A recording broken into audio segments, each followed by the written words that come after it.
Welcome back everyone. In this tutorial we will be working with the list view in our website. In the last tutorial, we showed data listing, data stores, and other database operations from the Django admin panel. In this tutorial we will show you how to handle that same data from our website.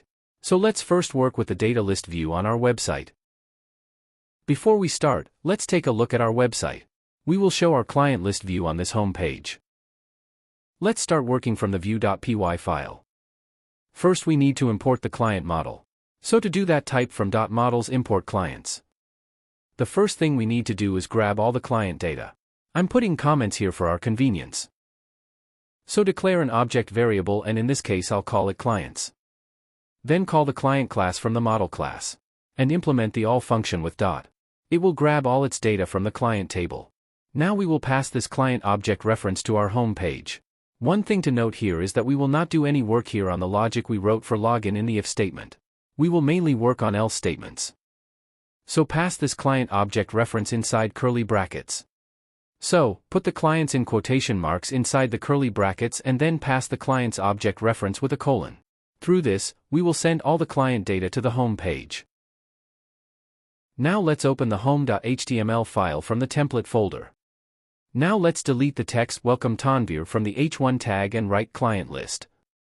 Our goal is to ensure that only authenticated users see this list view, so we will view our client list within this authenticate logic code block.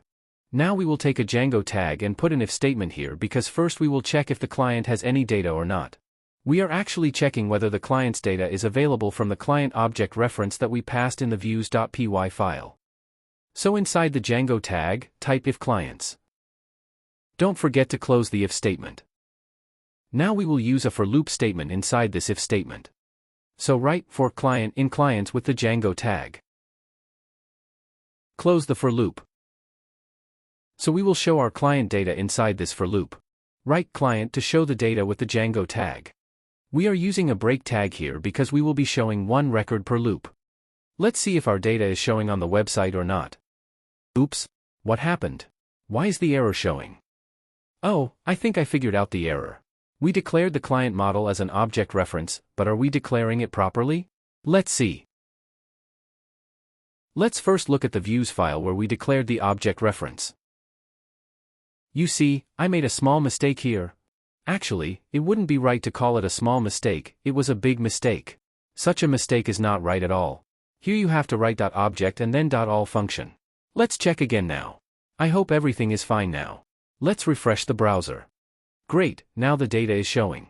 Look, this list shows the exact same values that we were showing in the list view of the admin panel.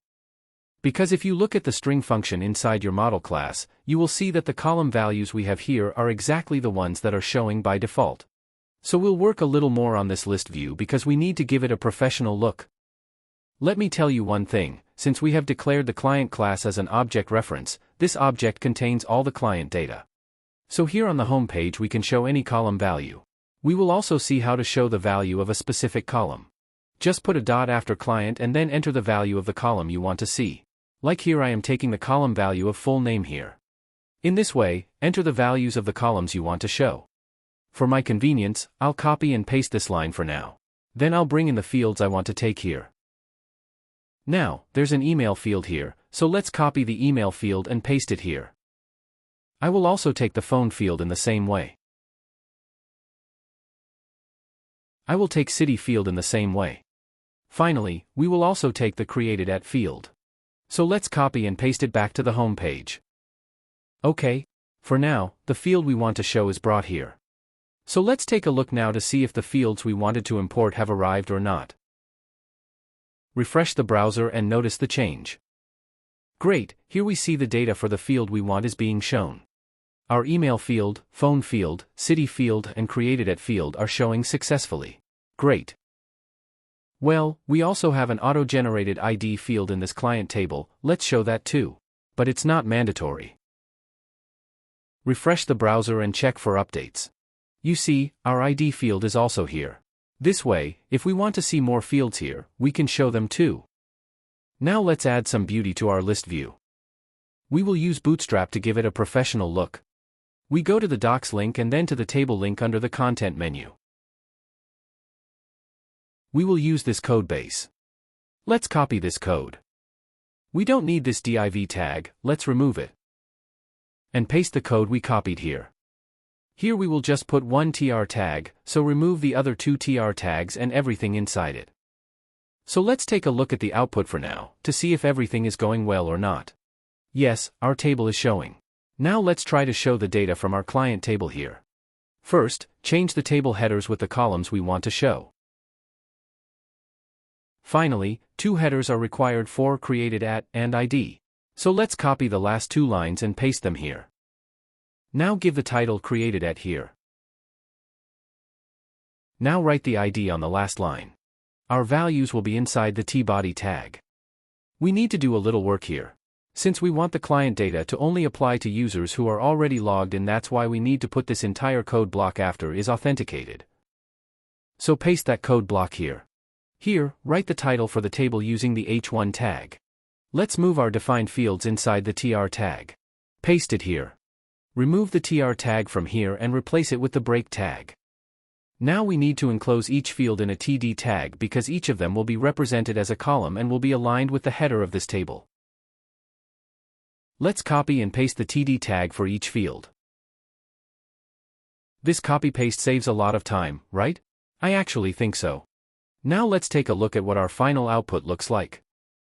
Refresh the browser and then see the change. Great. Our table looks much cleaner now than before, right? So now we have our table list view. Now let's try to give it a more professional look and feel. So let's use Bootstrap again. If you go to the table's content menu, you will see tables with different looks. Let's use this table primary class. So, inside the class property of this table tag, after table, write table-primary. Let's take a look at the change. Refresh the browser and see the changes. Okay. Look, it looks a little better now than before. Let's improve a little more. Let's look at some more properties from the Bootstrap table documentation. You should definitely check out this official documentation. Okay. Let's make our table have mouse hover features. So copy table-hover and paste it after the table-primary property. Let's see the change. Notice that the mouse hover is working. Great. Now let's add one last CSS class property to the tBody tag. That's the striped property. This will make our list view look a little more professional. So type table space table-striped. Okay. Now let's look at our final output. Refresh the browser and notice the change. Now look, it looks pretty professional now. Our list view header looks pretty good and the data is hovering over the row. We will go deeper in the next tutorial. Hope you enjoy. If you haven't subscribed to the channel yet, subscribe to the channel to get real-life project tutorials on machine learning, AI, data engineering, and data analysis. Hope to see you in the next tutorial.